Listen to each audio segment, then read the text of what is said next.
Hi guys, ఈ వీడియోలో Pushpa 3 the rampage story గురించి డిస్కస్ చేద్దాం. ఫస్ట్ పార్ట్ 2 క్లైమాక్స్ లో ఏం జరిగిందో చూద్దాం. పుష్పరాజ్ తన అన్న కూతురు పైన చెయ్యి వేశాడని పార్టీ ఇన్ఛార్జ్ సెంట్రల్ మినిస్టర్ అయిన ప్రతాప్ రెడ్డి తమ్ముడి కొడుకు బుగ్గారెడ్డిని చంపేస్తాడు. ప్రతాప్ రెడ్డికి చాలా కోపం వస్తుంది. ఎలాగైనా పుష్పాన్ని చంపేయాలనుకుంటాడు.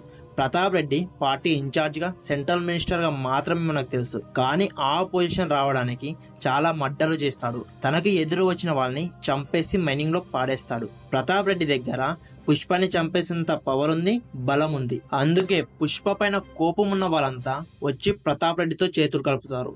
మంగళం శ్రీను, చెన్నై మురుగన్, దాక్షాయని, జాలరెడ్డి వీళ్ళని పుష్ప ఎప్పుడు కూడా చంపాలనుకోలేదు. కానీ వీళ్ళు మాత్రం ఎప్పుడు ఛాన్స్ దొరుకుతుందా, ఎప్పుడు పుష్పాన్ని చంపేదమా అనుకుంటారు. అప్పుడు ప్రతాప్ రెడ్డి అందరూ వచ్చారు కానీ అసలైన వాడు రాలేదు ఏంటి అంటే అప్పుడు ఒక మెయిన్ విలన్ వస్తారు. తన సింబల్ ని చూపిస్తారు, ఫేస్ చూపించరు. ఈయన ఎవరో కాదు, షికావతే. అందరూ ఆ విలన్ విజయ్ దేవరకొండ అనుకుంటున్నారు కానీ కాదు అని చెప్పడానికి నా దగ్గర ప్రూఫ్ కూడా ఉంది. ఫస్ట్ ఈ క్లిప్ చూడండి.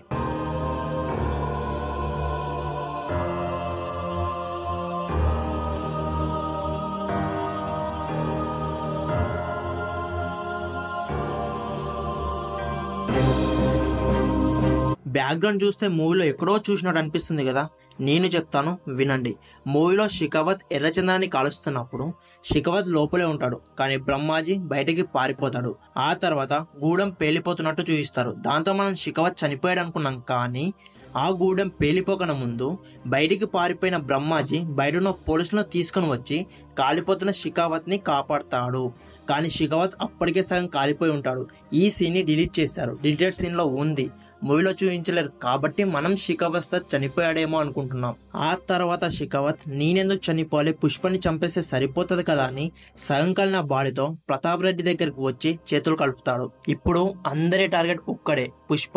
వాడిని ఎలాగైనా చంపాలని అందరు కలిసి ప్లాన్ చేస్తారు. కానీ పుష్పాని ఎదురుగా పోయి కొట్లాడి చంపడం ఇంపాసిబుల్. పుష్పాన్ని చంపాలంటే దొంగ దెబ్బ తీయాలని ప్లాన్ చేసి పెళ్లిలో బాంబు పెడతారు, బ్లాస్ట్ చేస్తారు. ఆ బ్లాస్ట్ లో పుష్ప చనిపోయాడు అనుకుని అందరు హ్యాపీగా ఫీల్ అవుతారు. కానీ పుష్ప చనిపోడు, చాలా గాయాలతో బ్రతుకుతాడు. కానీ వాళ్ళ ఫ్యామిలీ మెంబర్స్ అందరూ చనిపోతారు. వాళ్ళ అమ్మ శ్రీవల్లి, తనకు పుట్టబోయే కొడుకు, వాళ్ళ పెద్దన్న, చిన్నన్న, పెద్దన్న కూతురు, ఇలా ఫ్యామిలీ మొత్తం ఆ బ్లాస్ట్ లో చనిపోతారు. పార్ట్ 2 లో కేవలం వాళ్ళ అన్న కూతురు మీద చెయ్యి వేశాడని ప్రతాప్ రెడ్డి తమ్ముడిని, బుగ్గారెడ్డిని ఇద్దరిని చంపేస్తాడు. ఇప్పుడు ఫ్యామిలీ మొత్తాన్ని చంపేస్తారు. ఊరుకుంటాడా? ఎవరు చంపారో తెలుసుకుంటారు. కానీ వాళ్ళని చంపడం అంత సింపుల్ కాదు. మంగళం శ్రీను, చెన్నై మురుగన్, జాలిరెడ్డి వీళ్ళందరూ పుష్పకి లెక్కే కాను. కానీ షికావత్ ముందులాగా పోలీస్ కాదు, చాలా కోపంతో ఉన్నాడు, పగతో ఉన్నాడు. పుష్పాన్ని ఎలాగైనా చంపాలనుకున్నాడు. ఎందుకంటే ఉచ్చబోసి అవమానిస్తాడు కదా, బట్టలు ఇప్పిస్తాడు కూడా. ఇలా చాలా అవమానాలు షికావత్ సార్లు ఉన్నాయి కాబట్టి ఎలాగైనా చంపాలని పగతో రగిలిపోతున్నాడు. షికావత్ వెనకాల ప్రతాప్ రెడ్డి ఉన్నాడు. Pratap Reddy central minister and party incharge కూడా. ప్రతాప్ రెడ్డి సెంట్రల్ మినిస్టర్ కాబట్టి దేశంలో స్మగ్లింగ్ ఆగేలా ఒక చట్టాన్ని తెస్తాడు. పుష్ప స్మగ్లర్ కాబట్టి అరెస్ట్ చేసి జైల్లో వేయిస్తారు. జైల్లో పుష్పని చంపేయడానికి ఎన్కౌంటర్ ప్లాన్ చేస్తారు. చుట్టుముట్టు పోలీసులందరూ చేరి 10 రౌండ్ల బుల్లెట్లు జరిపితే 8 బుల్లెట్లు పుష్పకి తగులుతాయి. బుల్లెట్ గాయాలతోనే శేషాచలం అడవుల్లోకి పుష్ప పారిపోతాడు. పుష్పాన్ని పట్టుకోవడానికి అడవిలో కూంబింగ్ ఆపరేషన్ చేస్తారు పోలీసులు. పోలీసులకి పుష్ప బాడీ దొరకదు, కానీ డ్రెస్ దొరుకుతుంది. దాంతో పుష్ప చనిపోయాడేమనుకుని మీడియాని పిలిచి పుష్ప చనిపోయాడని డిక్లేర్ చేస్తారు పోలీసులు. పుష్ప స్మగ్లర్ అయినా కూడా జనాలకి ఎప్పుడు మంచి చేస్తాడు.